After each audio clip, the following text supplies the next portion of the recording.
Part 4. The Queen of the Damned. Wings stir the sunlit dust of the cathedral, in which the past is buried to its chin in marble. Stan Rice from Poem on Crawling into Bed Bitterness, Body of Work, 1983. In the glazed greenery of hedge and ivy, and in edible strawberries, the lilies are white, remote, extreme. Would they were our guardians, they are barbarians. Stan Rice from Greek Fragments, Body of Work, 1983. She sat at the end of the table, waiting for them, so still, placid, the magenta gown giving her skin a deep carnal glow in the light of the fire. The edge of her face was gilded by the glow of the flames, and the dark window glass caught her vividly in a flawless mirror, as if the reflection were the real thing floating out there in the transparent night. Frightened for them and for me, and strangely for her. It was like a chill, the presentiment for her, the one who might destroy all that I had ever loved. At the door, I turned and kissed Gabrielle again. I felt her body collapse against me for an instant. Then her attention locked on Akasha. I felt the faint tremor in her hands as she touched my face. I looked at Louis, my seemingly fragile Louis with his seemingly invincible composure, and at Armand, the urchin with the angel's face. Finally, those you love are simply those you love. Marius was frigid with anger as he entered the room. Nothing could disguise this. He glared at me, I, the one who had slain those poor, helpless mortals, and left them strewn down the mountain. He knew, did he not, and all the snow in the world couldn't cover it up. I need you, Marius. We need you. His mind was veiled. All their minds were veiled. Could they keep their secrets from her? As they filed into the room, I went to her right hand because she wanted me to. And because that's where I knew I ought to be. I gestured for Gabrielle and Louis to sit opposite, close, where I could see them. And the look on Louis' face, so resigned yet sorrowful, struck my heart. The red-haired woman, the ancient one called Mekare, sat at the opposite end of the table, the end nearest the door. Marius and Armand were on her right, and on her left was the young red-haired one, Jessie. Mekare looked absolutely passive, collected, as if nothing could alarm her. But it was rather easy to see why Akasha couldn't hurt this creature, or the other very old one, Cayman, who sat down now to my right. The one called Eric was terrified, it was obvious. Only reluctantly did he sit at the table at all. Mayel was afraid too, but it made him furious. He glowered at Akasha as if he cared nothing about hiding his disposition. And Pandora, beautiful brown-eyed Pandora, she looked truly uncaring as she took her place beside Marius. She didn't even look at Akasha. She looked out through the glass walls, her eyes moving slowly, lovingly, as she saw the forest, the layers and layers of dim forest, with their dark streaks of redwood bark and prickling green. The other one who didn't care was Daniel. This one I'd seen at the concert too. I hadn't guessed that Armand had been with him, hadn't picked up the faintest indication that Armand had been there. And to think, whatever we might have said to each other, it was lost now forever. But then that couldn't be, could it? We would have our time together, Armand and I, all of us. Danielle knew it, pretty Danielle, the reporter with his little tape recorder, who, with Louis in a room on Divisadero Street, had somehow stored all of this. That's why he looked so serenely at Akasha. That's why he explored it moment by moment. I looked at the black-haired Santino, a rather regal being, who was appraising me in a calculating fashion. He wasn't afraid either, but he cared desperately about what happened here. When he looked at Akasha, he was awed by her beauty. It touched some deep wound in him. Old faith flared for a moment, faith that had meant more to him than survival, and faith that had been bitterly burnt away. No time to understand them all, to evaluate the links which connected them, to ask the meaning of that strange image, the two red-haired women, and the body of the mother which I saw again in a glancing flash when I looked at Jessie. I was wondering if they could scan my mind and find in it all the things I was struggling to conceal, the things I unwittingly concealed from myself. Gabrielle's face was unreadable now. Her eyes had grown small and gray, as if shutting out all light and color. She looked from me to Akasha and back again, as if trying to figure something out. And a sudden terror crept over me. Maybe it had been there all the time. They would never yield either. Something inveterate would prevent it, just as it had with me. And some fatal resolution would come before we left this room. For a moment I was paralyzed. I reached out suddenly and took Akasha's hand. I felt her fingers close delicately around mine. "Be quiet, my prince," she said, unobtrusively and kindly. "What you feel in this room is death, but it is the death of beliefs and structures, nothing more." She looked at Maharet. "The death of dreams, perhaps," she said, "which should have died a long time ago." Maharet looked as lifeless and passive as a living thing can look. Her violet eyes were weary, bloodshot, and suddenly I realized why. They were human eyes. They were dying in her head. Her blood was infusing them over and over again with life, but it wasn't lasting. Too many of the tiny nerves in her own body were dead. I saw the dream vision again, the twins, the body before them. What was the connection? "It is nothing," Akasha whispered. "Something long forgotten, for there are no answers in history now. We have transcended history. History is built on errors. We will begin with truth." Marius spoke up at once. "Is there nothing that can persuade you to stop?" His tone was infinitely more subdued than I'd expected. He sat forward, hands folded in the attitude of one striving to be reasonable. "What can we say? We want you to cease the apparitions. We want you not to intervene." Akasha's fingers tightened on mine. The red-haired woman was staring at me now with her bloodshot, violet eyes. "Akasha, I beg you," Marius said. "Stop this rebellion. Don't appear again to mortals. Don't give any further commands." Akasha laughed softly. "And why not, Marius? Because it so upsets your precious world, the world you've been watching for 2,000 years, the way you Romans once watched life and death in the arena, as if such things were entertainment or theater, as if it did not matter, the literal fact of suffering and death, as long as you were enthralled." "I see what you mean to do," Marius said. "Akasha, you do not have the right." "Marius, your student here has given me those old arguments," she answered. Her tone was now as subdued and eloquent of patience as his, but more significantly, I have given them 1,000 times to myself. How long do you think I've listened to the prayers of the world, pondering a way to terminate the endless cycle of human violence? It is time now for you to listen to what I have to say. We are to play a role in this, Santino asked, or to be destroyed as the others have been destroyed. His manner was impulsive rather than arrogant. And for the first time, the red-haired woman evinced a flicker of emotion, her weary eyes fixing on him immediately, her mouth tense. "You will be my angels," Akasha answered tenderly, as she looked at him. "You will be my gods. If you do not choose to follow me, I'll destroy you. As for the old ones whom I cannot so easily dispatch," she glanced at Cayman and Maharet again, "if they turn against me, they shall be as devils opposing me. And all humanity shall hunt them down, and they shall, through their opposition, serve the scheme quite well. But what you had before, a world to roam in stealth, you shall never have again." It seemed Eric was losing his silent battle with fear. He moved as if he meant to rise and leave the room. "Patience," Maharet said, glancing at him. She looked back at Akasha. Akasha smiled. "How is it possible," Maharet asked in a low voice, "to break a cycle of violence through more wanton violence? You are destroying the males of the human species. What can possibly be the outcome of such a brutal act?" "You know the outcome as well as I do," Akasha said. "It's too simple and too elegant to be misunderstood.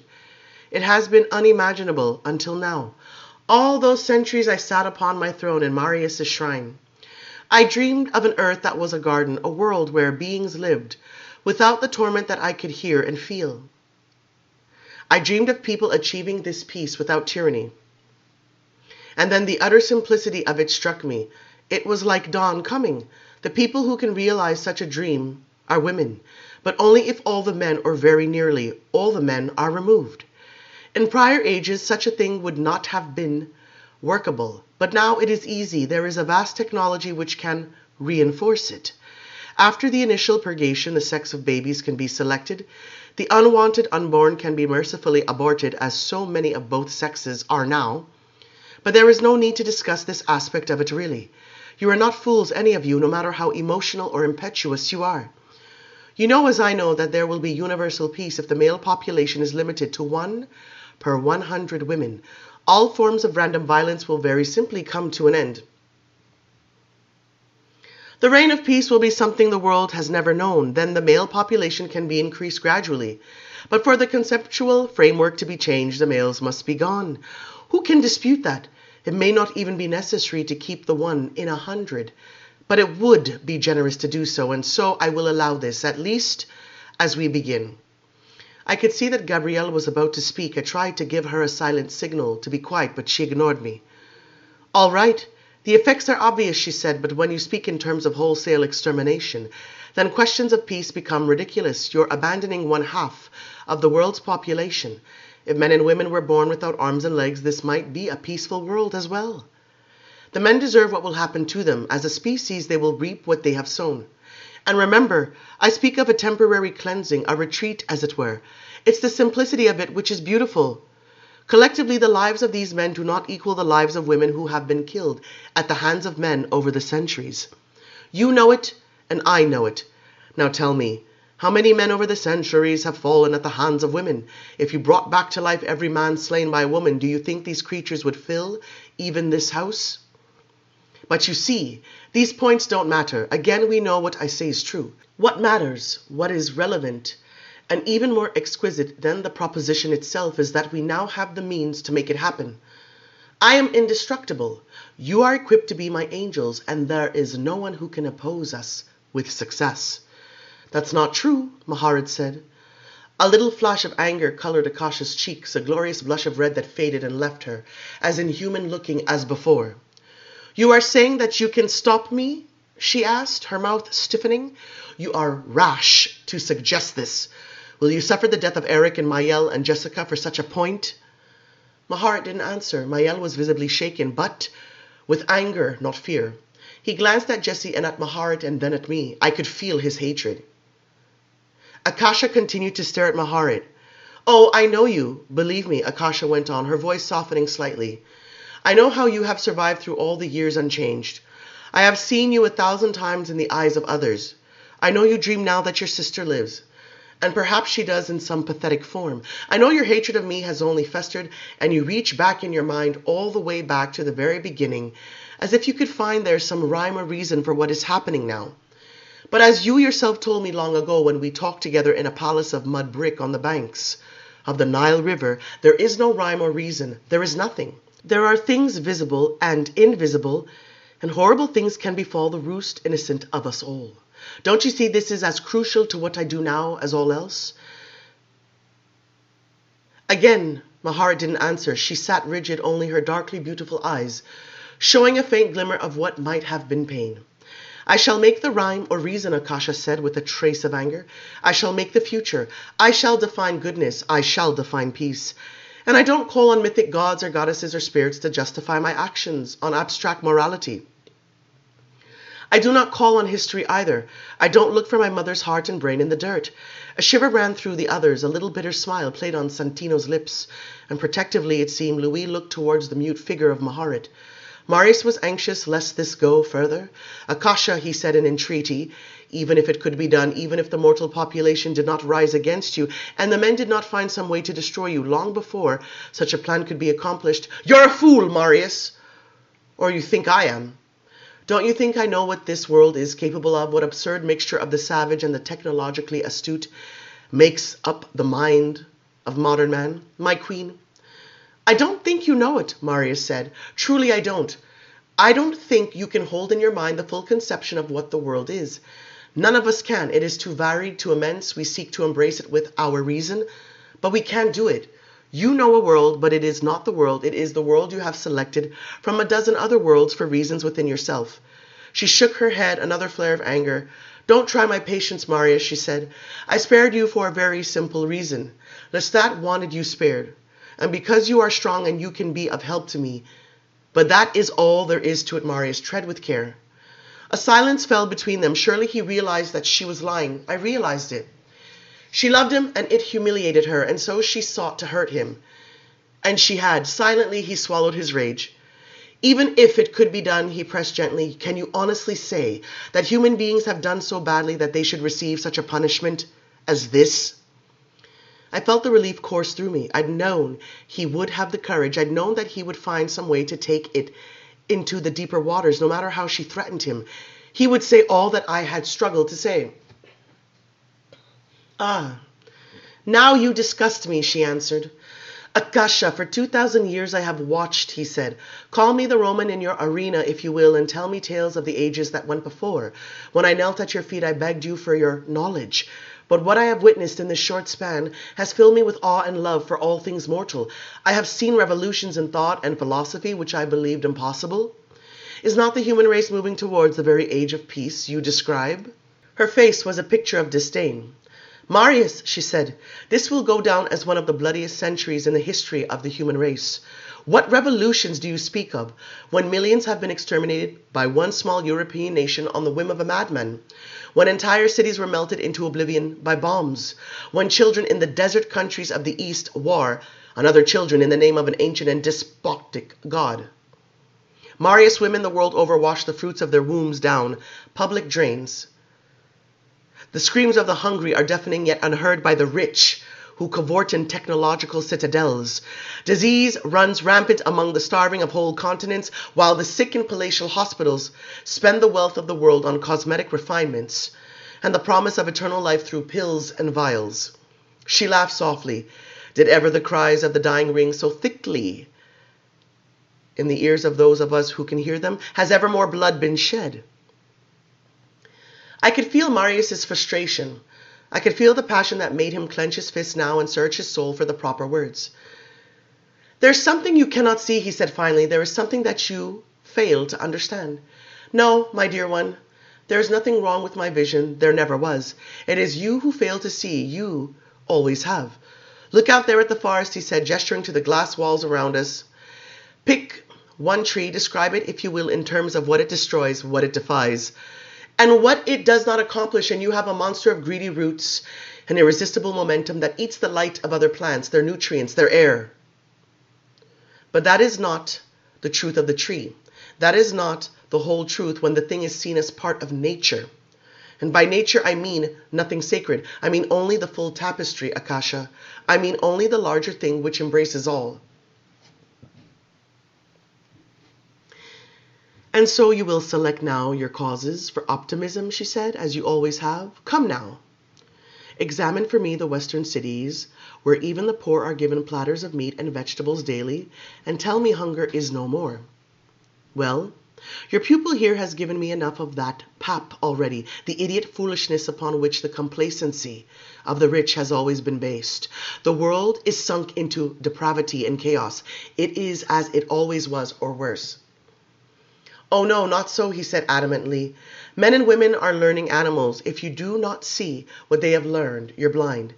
They are creatures ever changing, ever improving, ever expanding their vision and the capacity of their hearts. You are not fair to them when you speak of this as the most bloody century. You are not seeing the light that shines ever more radiantly on account of the darkness. You are not seeing the evolution of the human soul." He rose from his place at the table and came round towards her on the left-hand side. He took the empty chair between her and Gabrielle, and then he reached out and he lifted her hand. I was frightened watching him, frightened she wouldn't allow him to touch her, but she seemed to like this gesture. She only smiled. "True, what you say about war," he said, pleading with her, and struggling with his dignity at the same time. "Yes, and the cries of the dying, I too have heard them. We have all heard them through all the decades, and even now the world is shocked by daily reports of armed conflict. But it is the outcry against these horrors which is the light I speak of. It's the attitudes which were never possible in the past. It is the intolerance of thinking men and women in power who, for the first time in the history of the human race, truly want to put an end to injustice in all forms. You speak of the intellectual attitudes of a few. No," he said, "I speak of changing philosophy. I speak of idealism from which true realities will be born. Akasha, flawed as they are, they must have the time to perfect their own dreams, don't you see?" Yes, it was Louis who spoke out. My heart sank, so vulnerable. Were she to turn her anger on him, but in his quiet and refined manner, he was going on. "It's their world, not ours," he said humbly. "Surely we forfeited it when we lost our mortality. We have no right now to interrupt their struggle. If we do, we rob them of victories that have cost them too much. Even in the last 100 years, their progress has been miraculous. They have righted wrongs that mankind thought were inevitable. They have for the first time developed a concept of the true family of man." "You touch me with your sincerity," she answered. "I spared you only because Lestat loved you. Now I know the reason for that love. What courage it must take for you to speak your heart to me, yet you yourself are the most predatory of all the immortals here. You kill without regard for age or sex, or will to live. Then kill me, he answered. I wish that you would, but don't kill human beings. Don't interfere with them, even if they kill each other. Give them time to see this new vision realized. Give the cities of the West, corrupt as they may be, time to take their ideals to a suffering and blighted world. Time, Maharid said. Maybe that is what we are asking for, time. And that is what you have to give. There was a pause. Akasha didn't want to look again at this woman. She didn't want to listen to her. I could feel her recoiling. She withdrew her hand from Marius. She looked at Louis for a long moment, and then she turned to Maharit as if it couldn't be avoided, and her face became set and almost cruel. But Maharit went on. You have mediated in silence for centuries upon your solutions. What is another 100 years? Surely you will not dispute that the last century on this earth was beyond all prediction or imagining, and that the technological advances of that century can conceivably bring food and shelter and health to all the peoples of the earth. Is that really so? Akasha responded. A deep smoldering hate heated her smile as she spoke. This is what technological advances have given the world. They have given it poison gas and diseases born in laboratories and bombs that could destroy the planet itself. They have given the world nuclear accidents that have contaminated the food and drink of entire continents. And the armies do what they have always done with modern efficiency. The aristocracy of a people slaughtered in an hour in a snow-filled wood, the intelligentsia of a nation, including all those who wear eyeglasses, systematically shot. In the Sudan, women are still habitually mutilated to be made pleasing to their husbands. In Iran, the children run into the fire of guns. This cannot be all you've seen, Marius said. I don't believe it. Akasha, look at me. Look kindly on me and what I'm trying to say. It doesn't matter whether or not you believe it, she said with the first sustained anger. You haven't accepted what I've been trying to tell you. You have not yielded to the exquisite image I've presented to your mind. Don't you realize the gift I offer you? I would save you. And what are you if I don't do this thing? A blood drinker? A killer?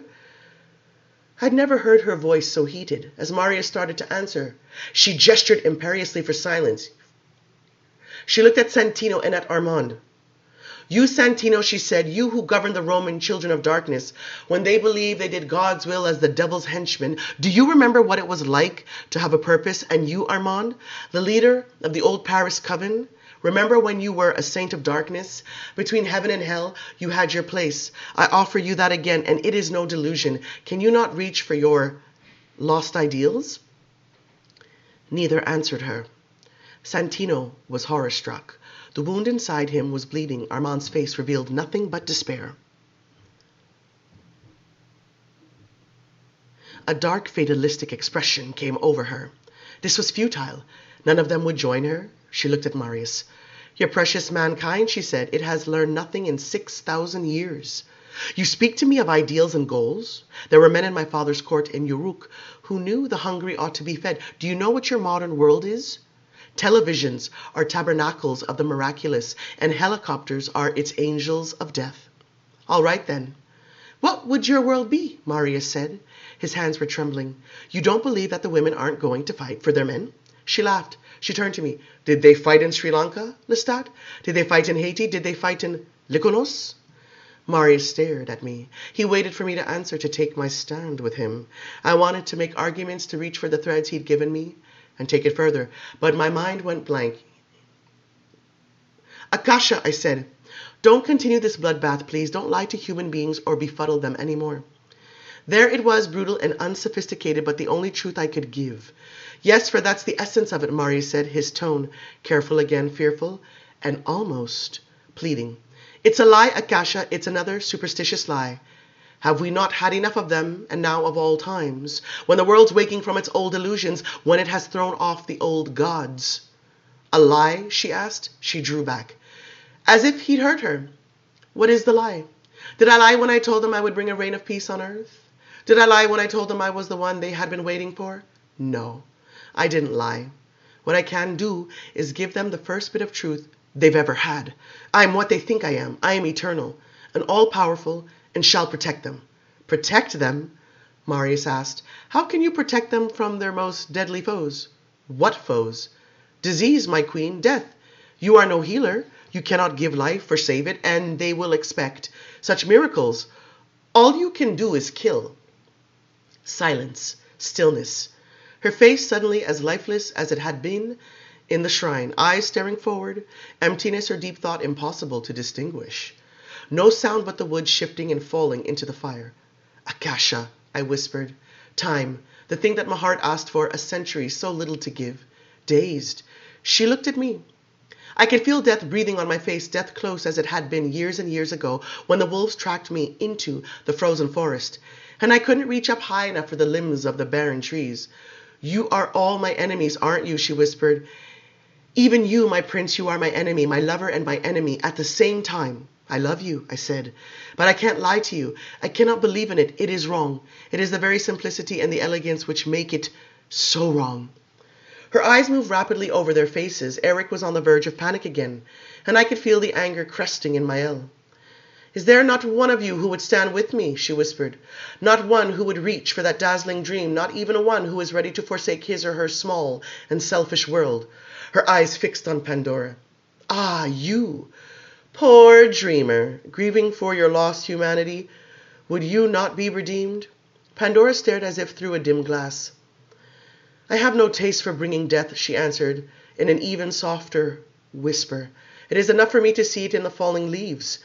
I cannot believe good things can come from bloodshed, for that's the crux, my queen. Those horrors happen still, but good men and women everywhere deplore them. You would reclaim such methods, you would exonerate them and bring the dialogue to an end. She smiled sadly. I am a useless thing to you. I have nothing to give. Akasha didn't respond. Then her eyes moved over the others again. She took the measure of Maëlle, of Eric, of Jessie. Akasha, I said. History is a litany of injustice. No one denies it. But when has a simple solution ever been anything but evil? Only in complexity do we find answers. Through complexity, men struggle towards fairness. It is slow and clumsy, but it's the only way. Simplicity demands too great a sacrifice. It always has. Yes, Marius said, exactly. Simplicity and brutality are synonymous in philosophy and in actions. It is brutal what you propose. Is there no humility in you? She asked suddenly. She turned from me to him. Is there no willingness to understand? You are so proud, all of you, so arrogant. You want your world to remain the same on account of your greed. No, Marius said. What have I done that you should set yourselves so against me? She demanded. She looked at me, then at Marius, and finally to Maharet. From Lestat I expected arrogance, she said. I expected platitudes and rhetoric and untested ideas. But from many of you I expected more. Oh, how you disappoint me. How can you turn away from the destiny that awaits you? You, who could be saviors. How can you deny what you have seen? But they'd want to know what we really are, Santino said. And once they did know, they'd rise against us. They'd want the immortal blood as they always do. Even women want to live forever, Maharet said coldly. Even women would kill for that. Akasha, it's folly, said Marius. It cannot be accomplished, for the Western world not to resist would be unthinkable. It is a savage and primitive vision, Maharet said, with cold scorn. Akasha's face darkened again with anger, yet even in rage. The prettiness of her expression remained. You have always opposed me, she said to Maharet. I would destroy you if I could. I would hurt those you love. There was a stunned silence. I could smell the fear of the others, though no one dared to move or speak. Maharet nodded. She smiled knowingly. It is you who are arrogant, she answered. It is you who have learned nothing. It is you who have not changed in 6,000 years. It is your soul which remains unperfected. While mortals move to realms you will never grasp. In your isolation you dream dreams, as thousands of mortals have done, protected from all scrutiny or challenge, and you emerge from your silence ready to make these dreams real for the world. You bring them here to this table among a handful of your fellow creatures, and they crumble. You cannot defend them. How could anyone defend them? And you tell us we deny what we see. Slowly Maharet rose from the chair. She leant forward slightly, her weight resting on her fingers as they touched the wood. Well, I'll tell you what I see, she went on. 6,000 years ago, when men believed in spirits, an ugly and irreversible accident occurred. It was as awful in its own way as the monsters born now and then to mortals, which nature does not suffer to live. But you, clinging to life and clinging to your will and clinging to your royal prerogative, refused to take that awful mistake with you to an early grave. To sanctify it, that was your purpose. To spin a great and glorious religion, and that is still your purpose now. But it was an accident, finally, a distortion, and nothing more. And look now at the ages since that dark and evil moment. Look at the other religions founded upon magic, founded upon some apparition or voice from the clouds, founded upon the intervention of the supernatural in one guise or another, miracles, revelations, a mortal man rising from the dead. Look on the effect of your religions, those movements that have swept up millions with their fantastical claims. Look at what they have done to human history. Look at the wars fought on account of them. Look at the persecutions, the massacres. Look at the pure enslavement of reason. Look at the price of faith and zeal. And you tell us of children dying in the eastern countries in the name of Allah as the guns crackle and the bombs fall. And the war of which you speak, in which one tiny European nation sought to exterminate a people, in the name of what grand spiritual design for a new world was that done? And what does the world remember of it? The death camps, the ovens in which bodies were burnt by the thousands? The ideas are gone. I tell you, we would be hard put to determine what is more evil, religion or the pure idea, the intervention of the supernatural or the elegant, simple, abstract solution. Both have bathed this earth in suffering. Both have brought the human race literally and figuratively to its knees. Don't you see? It is not man who is the enemy of the human species. It is the irrational, it is the spiritual when it is divorced from the material, from the lesson in one beating heart or one bleeding vein. You accuse us of greed. Ah, but our greed is our salvation. Because we know what we are, we know our limits, and we know our sins. You have never known yours. You would begin it all again, wouldn't you? You would bring a new religion, a new revelation, a new wave of superstition and sacrifice and death. You lie, Akasha answered, her voice barely able to contain her fury. You betray the very beauty I dream of. You betray because you have no vision, you have no dreams. The beauty is out there, Mekare said. It does not deserve your violence. Are you so merciless that the lives you would destroy mean nothing? Ah, it was always so. The tension was unbearable. The blood sweat was breaking out on my body. I could see the panic all around. Louis had bowed his head and covered his face with his hands. Only the young Daniel seemed hopelessly enraptured, and Armand merely gazed at Akasha as if it were all out of his hands. Akasha was silently struggling, but then she appeared to regain her conviction. You lie as you have always done, she said desperately. But it does not matter whether you fight on my side. I will do what I mean to do. I will reach back over the millennia, and I will redeem that long ago moment, that long ago evil which you and your sister brought into our land. I will reach back and raise it up in the eyes of the world until it becomes the Bethlehem of the new era. And peace on earth will exist at last. There's no great good that was ever done without sacrifice and courage. And if you all turn against me, if you all resist me, then I shall make of better metal the angels I require. No, you will not do it, Mekare said. Akasha, please, Marius said, grant us time. Agree only to wait, to consider. Agree that nothing must come from this moment. Yes, I said, give us time, come with me, let us go together out there. You and I and Marius out of dreams and visions and into the world itself. Oh, how you insult me and belittle me, she whispered. Her anger was turned on Marius, but it was about to turn on me. There are so many things, so many places, he said, that I want to show you. Only give me a chance. Akasha, for 2,000 years I cared for you, I protected you, you protected yourself. You protected the source of your power, the source of your evil. I'm imploring you, Marius said, I will get on my knees to you. A month only to come with me, to let us talk together, to let us examine all the evidence. So small, so selfish, Akasha whispered, and you feel no debt to the world that made you what you are? No debt to give it now the benefit of your power, to alchemize yourselves from devils into gods? She turned to me suddenly, the shock spreading over her face. And you, my prince, who came into my chamber as if I were the sleeping beauty, who brought me to life again with your passionate kiss, will you not reconsider? For my love? The tears again were standing in her eyes. Must you join with them now against me too? She reached up and placed her 2 hands on the sides of my face. How can you betray me, she said. How can you betray such a dream? They are slothful beings, deceitful, full of malice. But your heart was pure. You had a courage that transcended pragmatism. You had your dreams too. I didn't have to answer. She knew. She could see it better perhaps than I could see it. And all I saw was the suffering in her black eyes, the pain, the incomprehension, and the grief she was already experiencing for me. It seemed she couldn't move or speak suddenly, and there was nothing I could do now, nothing to save them or me. I loved her, but I couldn't stand with her. Silently I begged her to understand and forgive. Her face was frozen, almost as if the voices had reclaimed her. It was as if I were standing before her throne in the path of her changeless gaze. "I will kill you first, my prince," she said, her fingers caressing me all the more gently. "I want you gone from me. I will not look into your face and see this betrayal again." "Harm him, and that shall be our signal," Maharet whispered. "We shall move against you as one." "And you move against yourselves," she answered, glancing at Maharet. "When I finish with this one I love, I shall kill those you love, and those who should have been dead already. I shall destroy all those whom I can destroy, but who shall destroy me." "Akasha," Marius whispered. He rose and came towards her, but she moved in the blink of an eye and knocked him to the floor. I heard him cry out as he fell. Santino went to his aid. Again she looked at me, and her hands closed on my shoulders, gentle and loving as before. And through the veil of my tears I saw her smile sadly. "My prince, my beautiful prince," she said.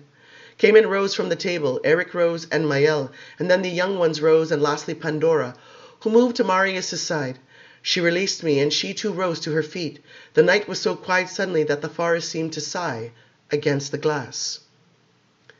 And this is what I've wrought, I who alone remain seated, looking not at any of them but at nothing, at the small glittering sweep of my life, my little triumphs, my little tragedies, my dreams of waking the goddess, my dreams of goodness and of fame. What was she doing? Assessing their power, looking from one to the other, and then back to me? A stranger looking down from some lofty height. And so now the fire comes, Lestat. Don't dare to look at Gabrielle or Louis, lest she turn it that way. Die first like a coward, and then you don't have to see them die.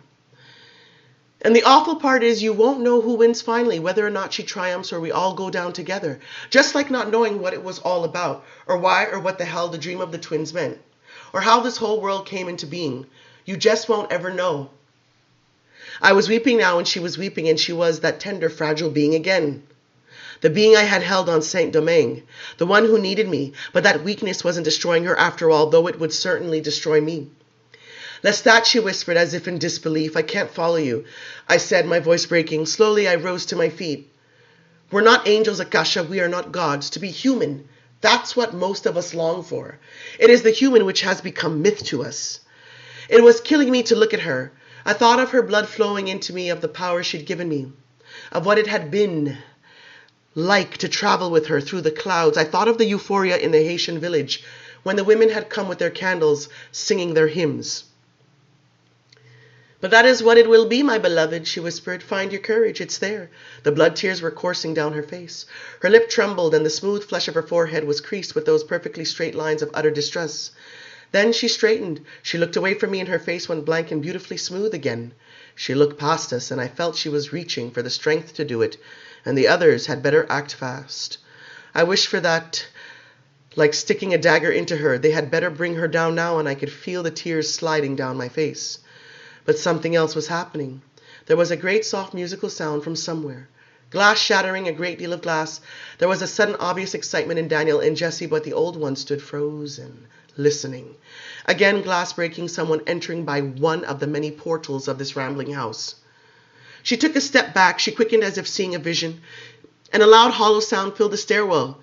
Beyond the open door, someone down below in the passage. She moved away from the table towards the fireplace. She seemed for all the world afraid. Was that possible? Did she know who was coming? And was it another old one? And was that what she feared? That more could accomplish what these few could not? It was nothing so calculated. Finally, I knew it. She was being defeated inside. All courage was leaving her. It was the need, the loneliness after all. It had begun with my resistance, and they had deepened it. And then I had dealt her yet another blow. And now she was transfixed by this loud, echoing, and impersonal noise. Yet she did know who this person was. I could sense it. And the others knew too.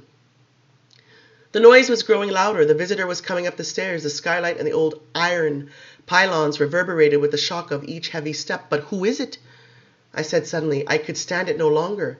There was that image again, that image of the mother's body and the twins. "Akasha," Marius said, "give us the time we ask for. Forswear the moment. That is enough." "Enough for what?" she cried sharply, almost savagely. For our lives, Akasha, he said, for all our lives. I heard Cayman laugh softly, the one who hadn't spoken even once. The steps had reached the landing.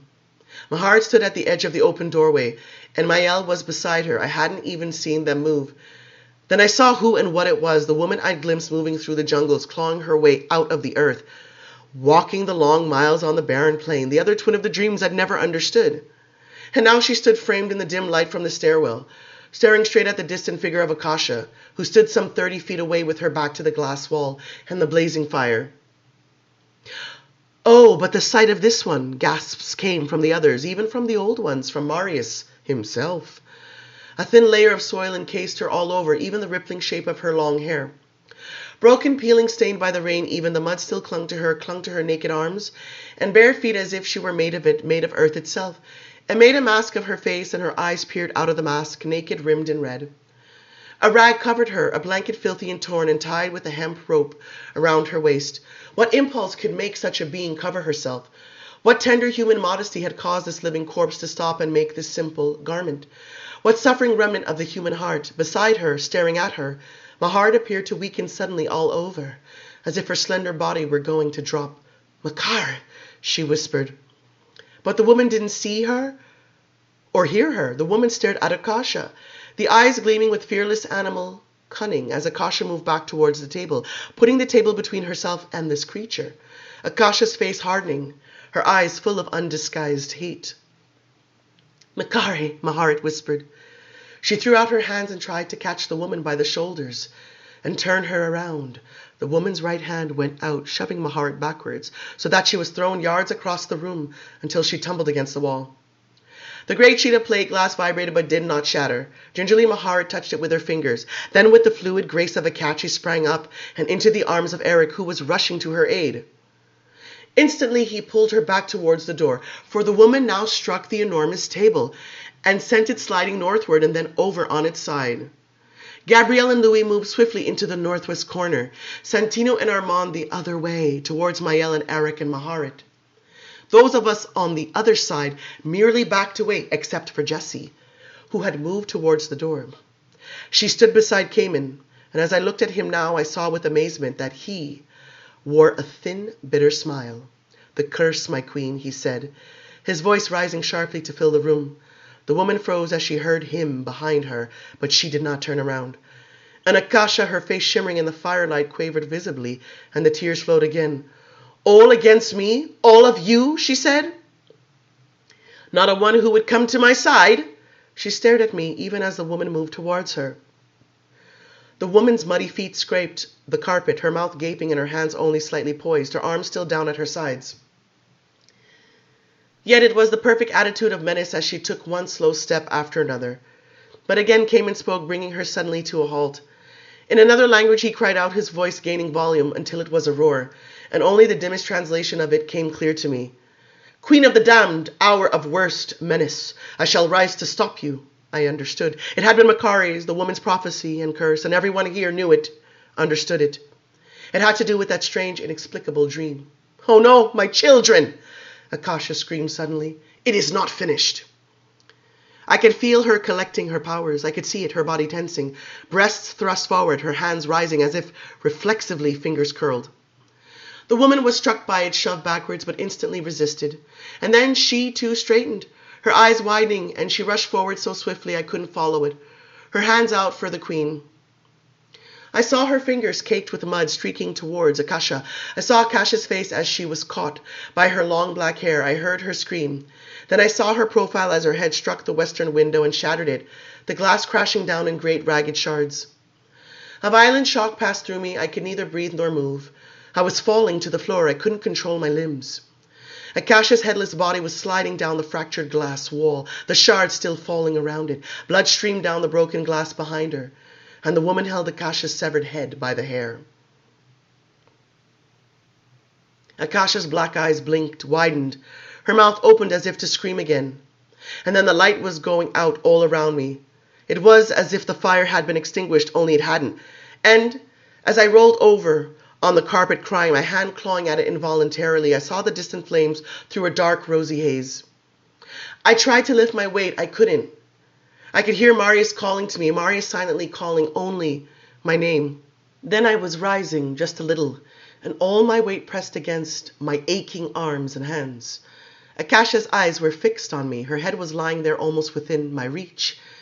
And the body lay on its back, blood gushing from the stump of the neck. Suddenly the right arm quivered. It was lifted. Then it flopped back down to the floor. Then it rose again, the hand dangling. It was reaching for the head. I could help it. I could use the power she'd given me to try to move it, to help it reach the head. And as I struggled to see in the dimming light, the body lurched, shivered, and flopped down closer to the head. But the twins, they were beside the head and the body, Mekare staring at the head dully with those vacant red-rimmed eyes, and Maharet, as if with the last breath in her, kneeling now beside her sister, over the body of the mother as the room grew darker and colder. And Akasha's face began to grow pale and ghostly white, as if all the light inside were going out. I should have been afraid. I should have been in terror. The cold was creeping over me, and I could hear my own choking sobs. But the strangest elation overcame me. I realized suddenly what I was seeing. It's the dream, I said. Far away I could hear my own voice, the twins and the body of the mother. Do you see it? The image from the dream. Blood spread out from Akasha's head into the weave of the carpet. Maharet was sinking down, her hands out flat. And Mekare too had weakened and bent down over the body. But it was still the same image, and I knew why I'd seen it now. I knew what it meant. The funeral feast, Marius cried, the heart and the brain. One of you, take them into yourself. It is the only chance. Yes, that was it. And they knew. No one had to tell them. They knew. That was the meaning. And they'd all seen it, and they all knew. Even as my eyes were closing, I realized it.